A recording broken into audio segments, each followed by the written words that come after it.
Lymph tissue और interstitial fluid, ये होता क्या है और ओरिजिनेट कैसे होता है, पहले ये देखते हैं। तो ह्यूमन बॉडी में आर्टरीज एंड वेन्स होती हैं।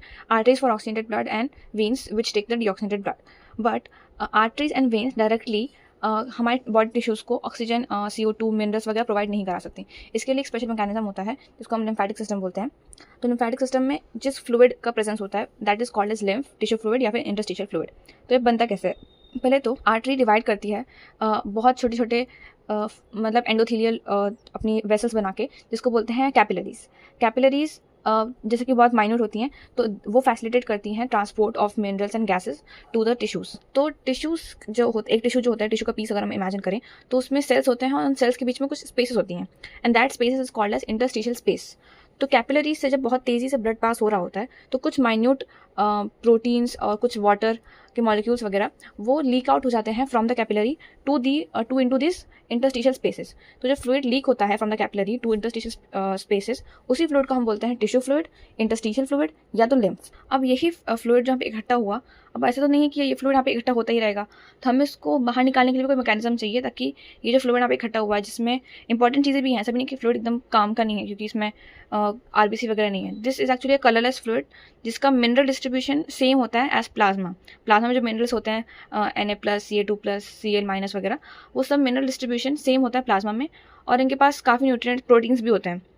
And this fluid is actually the only way जिससे ब्लड एंड टिश्यूज़ के बीच में मिनरल्स एंड गैसेस का ट्रांसपोर्ट होता है। तो अभी ये फ्लूइड पूरे बॉडी में कैसे जाएगा और इसको यहाँ से निकालेंगे कैसे? तो यहाँ पे जो इकट्ठा हुआ फ्लूइड, इसके लिए एक पूरा लिम्फेटिक चैनल्स का जो सिस्टम हमारे पूरी बॉडी में बिछाया हुआ है, which is that is called as lymphatic system.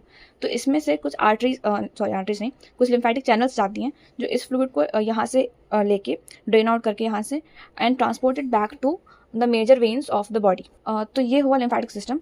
तो इसकी जो पूरी कॉम्पोजिशन देखिए, mineral composition same as plasma होती है। इसका पूरा कॉम्पोजिशन सिमिलर टू ब्लड होता है, just it is without RBCs and major proteins. तो हम कह सकते हैं लिम्फ में होता है most of water and small water soluble substance, और इसमें एक स्पेशल प्रेजेंस होती है स्पेशल लिम्फोसाइट्स की which are responsible for generating immune responses and it is an important carrier for nutrients और हार्मोन्स।